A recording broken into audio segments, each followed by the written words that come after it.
Radno, nešto ima? Da, ništa, za tebe. Pa ništa, specijalno. Jesi donero? Jesam, naravno. Pun, kao i obično. Ne moram da otvaram. Ne moraš. I to je to. Nadam se da si zadovoljan.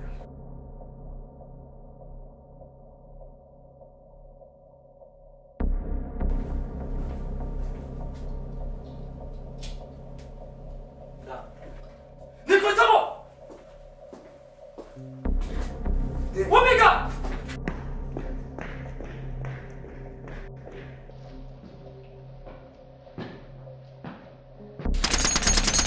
Ubij ga!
Reklama!